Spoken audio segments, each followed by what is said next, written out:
Okay, well, hey, good afternoon, everybody. It's time for another installment in which I go ahead and review the previous week's readings from the Daughter of Fortune story. And the chapters that I'm going to be talking about today are chapters 8, 9, and 10. These are the chapters named "The News," "The Farewell," and "Fourth Son," and the corresponding pages to this. Let me just grab my schedule here, and the corresponding pages to that were pages 119 to 169.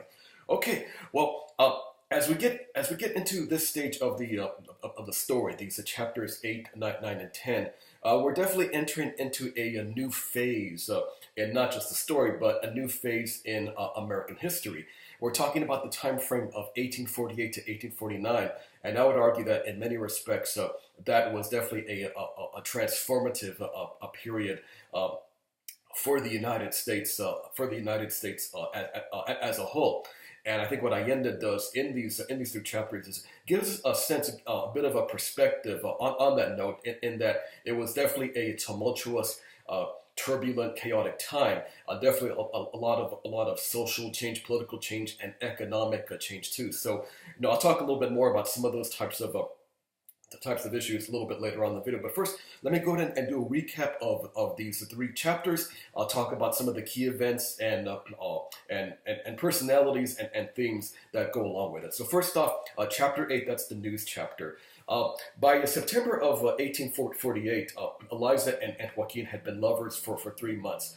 It's September of 1848. We're coming into spring for the southern hemisphere, and earlier earlier in August of that year, news of the gold rush had hit Valparaiso, and Allende in the chapter talks about the brief history of the findings, with mentionings of people like Sam Brannan and James Marshall. Allende goes on to say that the Chileans have souls of miners, and it's no big surprise too, because of course the Spaniards were the ones who really introduced a lot of mining traditions that were introduced all over the Americas. Whether it's silver or copper in places like South America, present-day Chile, copper was definitely one thing which helped to promote Chile's growth at the time, and of course other things such as gold and silver, which you would see evident with respect to Mexico with the years after the fall of the Aztec Empire. And of course, anybody who's kept track of recent history over the past few years knows that Chile was in the news quite a bit. About 6 years ago, with the almost tragic case of the 33 months, Los 33, the ones who were trapped underground, but who eventually emerged after spending all of those weeks underground. But as the news begins to filter from Valparaiso to other parts of Chile, other parts of the Americas, and keep in mind, even though this is long before the days of Fox News, MSNBC, CNN, the internet, news did travel fast, of course, with the ships back in those days. So. Because Valparaiso is a port city, it's no surprise that the news got there quite quickly. Interestingly, as the Rodriguez brothers become more and more interested in this, it's their sister Paulina. Paulina is the one that doesn't want to get involved in this yellow crap, as she puts it. Paulina recognizes that the money can be made not by the mines, but by the miners themselves. In a way, Paulina was like the Latina version of Sam Brannan. Sam Brannan in California knew that in order to get profits, don't go to the mines, but mine the miners, in essence. And for the most part, Paulina recognized that, and she began to plot her next move after that. Meanwhile, in other events in chapter 8, we find out that Joaquin had embezzled some of the company funds to finance his own journey to California. So he, like many of men, wanted to get out of Chile and go check things out. And of course, this news definitely brings a lot of devastation and sadness to Eliza. Mama Fresia discovers some of the love letters from Joaquin, and it's apparent that Eliza is indeed pregnant, and Eliza seeks the help of her mentor figure, the Machi, Uh, she's in essence, a medicine woman, a witch doctor, or in Spanish, a curandera. She's brought into the picture to help try to terminate the pregnancy. Meanwhile, John Summers arrives in town in February of 1849. He brings with him the Chinese character Dao Jin. We'll find out more about Dao when I talk a little bit about chapter 10. And uh, and then Allende goes on to describe some of the conditions of the voyage, and Eliza expresses an interest to try to track down Joaquin. The Summers family, wants to rid Eliza of these feelings, these silly notions that she's got in her head. Oh, she's crazy, she's this, she's hysterical, blah blah blah. And the plan is that they want to try to send her to England so she can forget about Joaquin. But of course, anybody who's been involved in any kind of romance, whether you're in your teens or whether you're in your 60s, 70s, going into 80s, knows that it's kind of difficult to get rid of those feelings, as the Summers will definitely find out. Now, in Chapter 9, The Farewell, we see where John Summers is set to captain one of the ships owned by the Rodriguez brothers. John had established a very good reputation as a seafarer, and Paulina, in essence, recognizes that John is the perfect person to help with their enterprise. Paulina realizes that the people in San Francisco need supplies. They need stuff.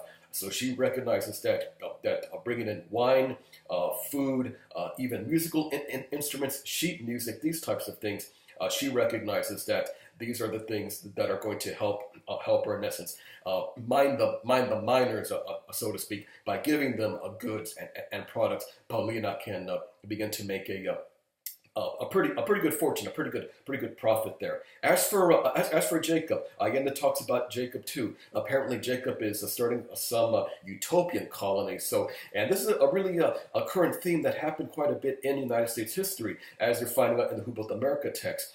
People were definitely concerned about their station in life, the changes in society, fear of the second coming, these types of things. So we see groups originating, of course, like the Seventh-day Adventists or the Millerites. And of course, the Mormons, they came on the scene earlier in the sorry, buddy, excuse me. Crazy changes in weather. We go from cool to hot to cold. So my vocal cords definitely feel the effects about that. But again, getting back to my main point. The early to mid 19th century, a lot of religious revival movements. You might say some of the lingering effects or a continuation of some of the Great Awakening themes that we saw evident in some of the earlier sections of the Who Built America reading. So Jacob, in essence, fits into that mold, that category of people wanting to find a new way of looking at things, a new life, a new beginning. And in a way, this pattern is evident in United States history, even all the way into modern times to today.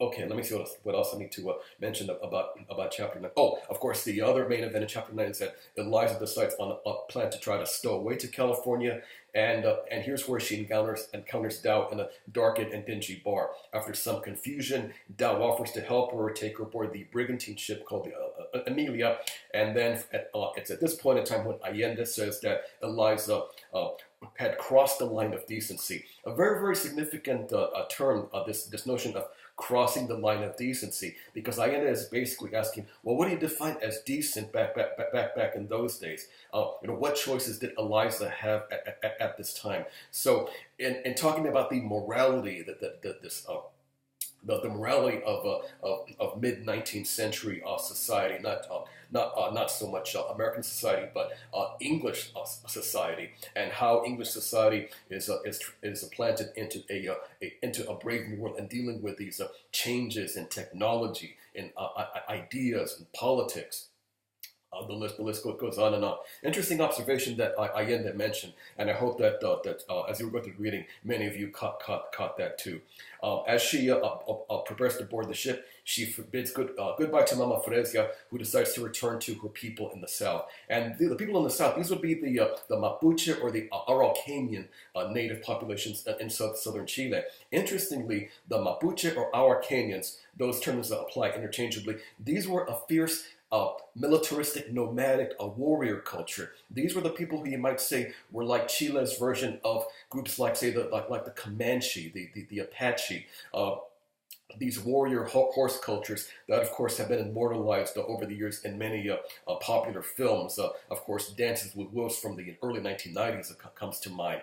The Mapuche or Araucanians, they're among the fiercest native populations that really gave the Spaniards fits in terms of subduing the native populations. Yes, the Aztecs, Maya, they gave the Spaniards fits at many times, but the Mapuche were really quite fierce about that. So it's interesting that Allende mentions that, and that she seems to suggest that Mama Fresia is indeed a fierce, independent, militaristic, or not militaristic, but has a bit of a warrior type of spirit. And interestingly, one thing that Allende points out about the differences between the classes, the Summers never knew the family name of Mama Fresia. They just knew her as Mama Fresia, but didn't bother to take the time to find out what her last name was, who her family was, and because of that, it's no surprise that she could not be tracked down. But that just goes to show you this notion of how class was a very prominent feature in Spanish and Latin American society, dating back from the colonial times through to the mid 19th century, and I would argue even to modern times. This idea of class is still very prominent. Okay, let's leave Latin America now. And go across the Pacific to Asia, because in Chapter 10, Allende gives us a really detailed look at the early life and times of Dao Jian. The chapter 10 is entitled For Son, and we find out that Dao is from the Guangdong province. He was born during a very horrific period for his family, but despite the problems that the family faced, he had a curiosity for learning, and he was interested in collecting plants. So botany is something that he was quite interested in. Nature, medicine, herbs, plants, spices, you get the idea. But in the mid-1830s, we find out that Dao's family had been racked by many tragedies. The mother and sister died, and at age 11, he was sold into servitude, 10-year servitude, and part of a traveling caravan of merchants. It's during one of these violent episodes of the caravan encounters which Dao proves his worth, and over time, and eventually, Dao is sold then to the person who would become his mentor, his spiritual leader. This is the person known as the Zhongyi. The Zhongyi was the one who taught Dao many things.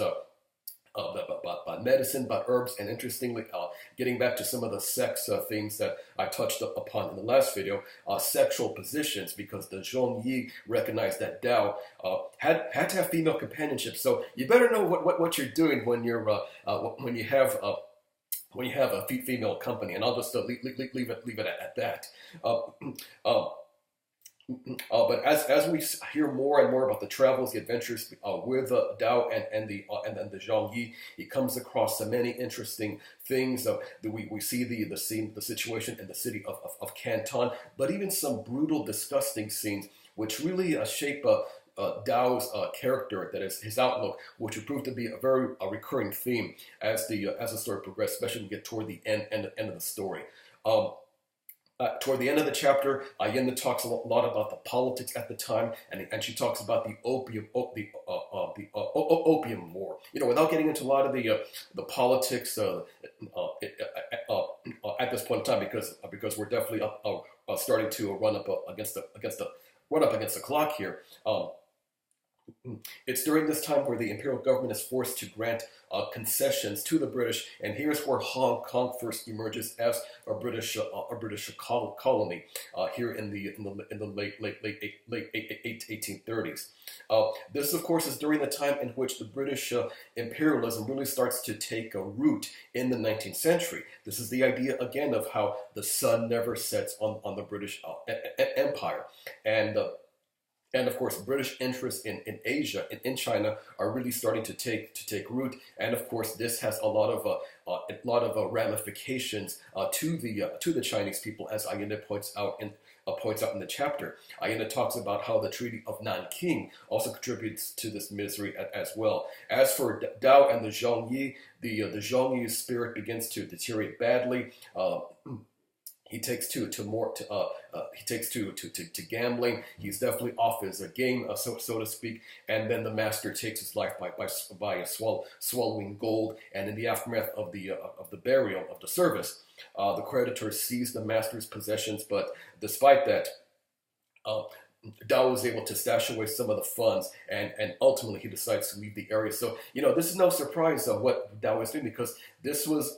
Uh, because this was a major motivating factor to push people away from China to come into California during the gold rush period. So Dow's story is nothing new. Of course, the Chinese came into California in large numbers during the gold rush, and large part because of that, of not so much the notion that there's the idea of wealth and riches, but even though the Chinese did believe that California was considered the golden mountain, factors in China were pushing them out. This is the idea of what we call push-pull factors. There's events in one country pulling you into the area, and of course, economy is a good economy is something that does that. But there are things in your home country that push you out, and of course, warfare, famine, drought, racial conflict, ethnic cleansing. The list goes on and on. These are things which push a lot of people. Of course, situations in Iraq and more so Syria, very strong push factors pushing the people out of those out of their home countries. All right, so those are the events. Those are the themes in terms of what's happening in the story. And to wrap things up, to try to connect with what you looked at with respect to the readings from the week, the readings of Chapter 7, Who Built America, and of course the idea of the era of good feelings, and the podcast on nationalism, sectionalism, and democracy. I think what Allende is demonstrating is that we're seeing a collision, a colliding course, a collision course in that when the news of the gold rush starts to permeate the consciousness of not just people in North America, but people all over the world, there's a sense that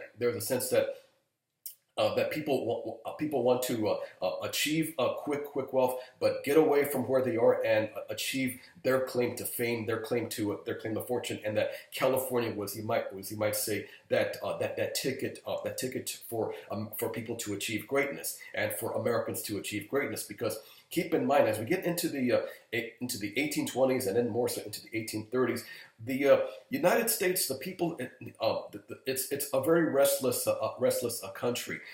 There's rapid growth, rapid expansion of new ideas, new technologies. The railroads would come on the scene coming down the line. The telegraphs eventually would start to link the country, and of course, the U.S. begins to expand more in terms of more and more states into the 1820s and into the 1830s. So essentially, the United States at the time was a go-ahead nation, a can-do nation. It had this boundless energy, this boundless spirit, and the news in California definitely fit into the context in that Americans felt they were a chosen people, that California was theirs for the taking. And remember, everybody, this is happening, of course, in the aftermath of the U.S.-Mexico War, something that we'll actually touch upon in more detail in just a few weeks down the road. So when we look at the U.S.-Mexico War and Manifest Destiny, I think the connections between the Dark Fortune story and the U.S. history will be more and more apparent. But in other words, everybody, what you read about in Who Built America last week fits more and more into this notion of a go-ahead country with a boundless energy, a boundless spirit, great energy, and it's no surprise that energy transmitted by the miners, by the people coming across the mountains, or whether they were taking the sea route.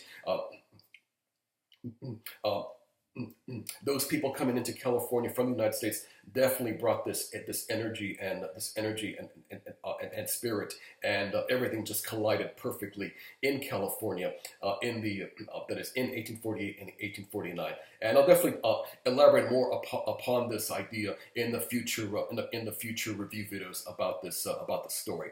Okay, and with that, I think that pretty much wraps things up. So I'm coming to about the 20-minute mark. So that's about a good time frame in which I'll keep these videos at a 20-minute mark. Okay, for the next video, I'll go ahead and talk about chapters 11 to